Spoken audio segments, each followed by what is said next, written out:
নাহমাদুহু ওয়া নুসাল্লি আলা রাসূলিহিল কারীম আম্মা বাদ। সম্প্রতি জনাব তারেক রহমান সাহেবের একটি বক্তব্য নিয়ে সারা দেশে ব্যাপক হইচই শুরু হয়েছে। তিনি নারী নেতৃত্বের ফজিলত বর্ণনা করতে যেয়ে বদর যুদ্ধের ইতিহাস এমনভাবে বিকৃত করেছেন এবং এমন ভুলের অবতারণা করেছেন যে মানুষের কাছে তিনি হাসির পাত্র হয়েছেন। তার বক্তব্যটি ছিল যে আয়েশা রাদিয়াল্লাহু তাআলা আনহার নেতৃত্বে নাকি বদর যুদ্ধ সংগঠিত হয়েছিল। তার এই বক্তব্য শুনে শেখ হাসিনার একটা তাফসিরের কথা আমার মনে পড়ে গেল। শেখ হাসিনা তিনি ধর্ম যার যার উৎসব সবার এই কথার সপক্ষে প্রমাণ দিতে যেয়ে বলেছিলেন যে বুখারী শরীফের হাদিসে আছে লাকুম দীনুকুম ওয়ালিয়া দীন, ধর্ম যার যার উৎসব সবার। অর্থাৎ সূরা আল কাফিরুন ৩০ নং পারার একটি ছোট্ট সূরা, যে সূরাটি সবাই জানে, সবার মুখস্থ, সেই সূরার একটি আয়াতকে তিনি বলতেছেন যে বুখারীর হাদিস, অর্থাৎ কোনটা কোরআন আর কোনটা বুখারী এতটুকু পার্থক্য যে ব্যক্তির নাই, তিনি ফতোয়া দিচ্ছেন যে বুখারী শরীফে এসেছে ধর্ম যার যার, তোমার ধর্ম তোমার, আমার ধর্ম আমার, ধর্ম নিয়ে কোনো বাড়াবাড়ি নেই। ঠিক একই রকমের বক্তব্য তারেক রহমান সাহেবও দিলেন। তিনি বললেন যে নারী নেতৃত্ব বা ইসলামিস্টরা বা জামায়াতে ইসলাম, যদিও জামাত এখন ওইটা বলে না, জামাতও নারী নেতৃত্বের ক্ষেত্রে, নারীর অধিকারের ক্ষেত্রে বিএনপির চেয়েও আরও কয়েক ধাপ এগিয়ে। তথাপি তাদেরকে দোষারোপ করতে যে বা তাদের ঘাড়ে দোষ চাপানোর জন্য তারেক রহমান সাহেব বলেছেন যে হযরতে আয়েশা রাদিয়াল্লাহু তাআলা আনহার নেতৃত্বে নাকি বদর যুদ্ধ সংগঠিত হয়েছিল। অথচ কে না জানে যে বদর যুদ্ধের সময় হযরতে আয়েশার বয়স কত ছিল, তিনি যুদ্ধের নেতৃত্ব কী দিবেন, তখন তো তিনি, তার বিবেক বুদ্ধি তখন পরিপূর্ণ হয়নি, তার বয়স 6 কি 7 এই বয়সের তিনি ছিলেন বদর যুদ্ধের সময়। তো 6 বছর বা 7 বছরের একজন নারী কিভাবে, বা একজন বালিকা, মেয়ে, ছোট্ট শিশু, তিনি কিভাবে বদর যুদ্ধের নেতৃত্ব দিবেন? বদর যুদ্ধ তো দূরের কথা, ইসলামের ভিতরে কোনো যুদ্ধই কোনো নারীর নেতৃত্বে হয়নি। আর বদর যুদ্ধে যেখানে রাসূল সাল্লাল্লাহু আলাইহি সাল্লাম স্বয়ং উপস্থিত, তো হযরত আয়েশার নেতৃত্বে যদি বদর যুদ্ধ হয় তাহলে রাসূল সেখানে কি করেছেন? নবীর উপস্থিতিতে আরেকজন কিভাবে নেতৃত্ব দেয়? এতটুকু সামান্য বিবেক বুদ্ধিও আসলে ওনাদের নাই। তো যাই হোক, বাংলাদেশের যারা রাজনীতি করেন অধিকাংশরই না আছে কোরআন হাদিসের জ্ঞান, না আছে আখেরাতের জ্ঞান, না আছে সায়েন্সের জ্ঞান, না আছে কৃষিকাজের জ্ঞান।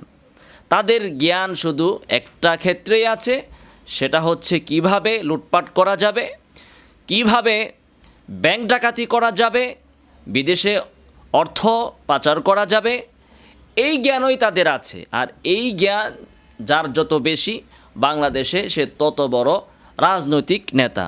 যাই হোক, এই বিষয়ে কথা বলে লাভ নেই। মূল যে বিষয়টা, সেই বিষয়ে দুইটা কথা না বললেই নয়, সেটা হচ্ছে যে নারী নেতৃত্ব। আজকে বিএনপি, আওয়ামী লীগ বা যারা গণতান্ত্রিক রাজনীতি করেন তারা তো এগুলো বলেনই, এখন ইসলামিক দলগুলো তারাও চাপে পড়ে, ইচ্ছায় বা অনিচ্ছায়, তারাও এখন এমন একটি ভাব ধরা শুরু করেছেন যে তারা আরও আওয়ামী লীগ বিএনপির চেয়ে নারী নেতৃত্ব আরও বেশি চান, আরও বেশি তারা নারীর পুরুষের মাঝের বৈষম্য দূর করবেন, নারীর অধিকার প্রতিষ্ঠা করবেন। অর্থাৎ আমেরিকানরা যা বলে, ইউরোপিয়ানরা যা বলে, পশ্চিমারা যা চায়, তারাই সেগুলো ইসলামী দলগুলো বলছে। কারণ এগুলো না বললে আসলে ক্ষমতায় আসা যায় না বা ক্ষমতায় টেকা যায় না। তাই জামায়াতে ইসলামীও আজকে এই সকল কথাবার্তা বলছে। অথচ কোরআনুল কারীমে স্পষ্ট ভাষায় আল্লাহ তাআলা বলেছেন, আর রিজালু কাওয়ামুনা আলান নিসা, আল্লাহ তাআলা পুরুষদেরকে নারীদের উপর কর্তৃত্ব দিয়েছেন।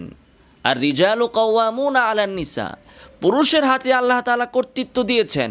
সংসারের কর্তৃত্ব, সমাজের কর্তৃত্ব, রাষ্ট্রের কর্তৃত্ব আল্লাহ তাআলা পুরুষের হাতে দিয়েছেন।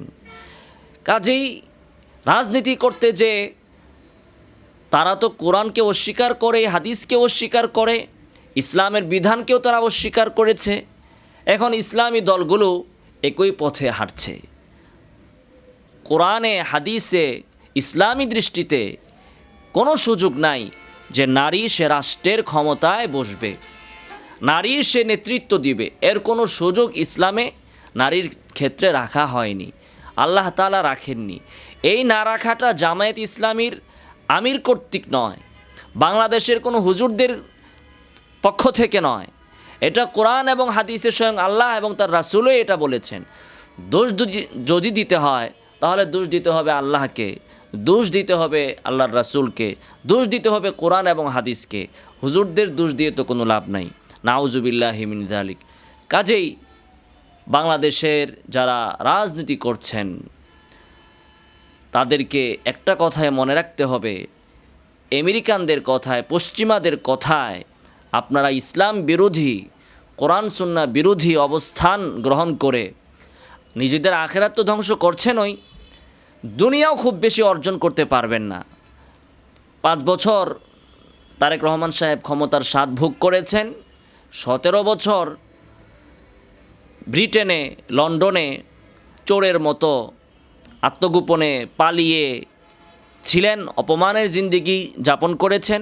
সামনে হয়তো কখনো আবার 5 বছর 10 বছর ক্ষমতায় থাকবেন, তারপরে আবার একই পরিণতি হবে।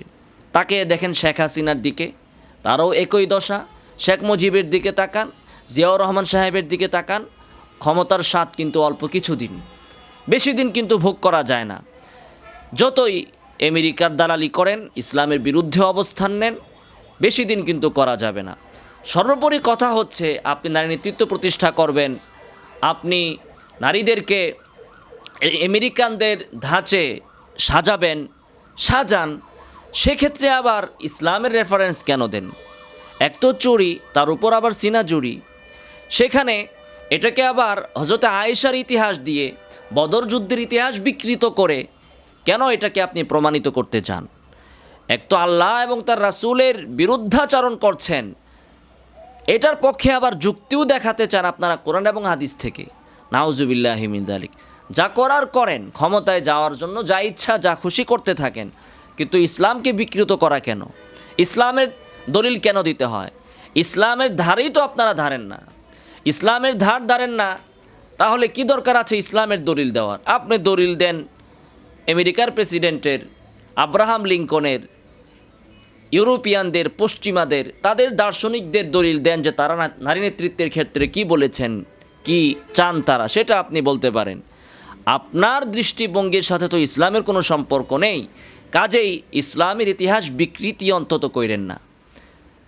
আকাম একটা করেন, সেটার সপক্ষে আবার ইসলামকে টেনে আনেন কেন? আল্লাহ তাআলা বুঝার তৌফিক দান করুন। আমিন ওয়া আখিরু দাওয়ানা আলহামদুলিল্লাহি রাব্বিল আলামিন।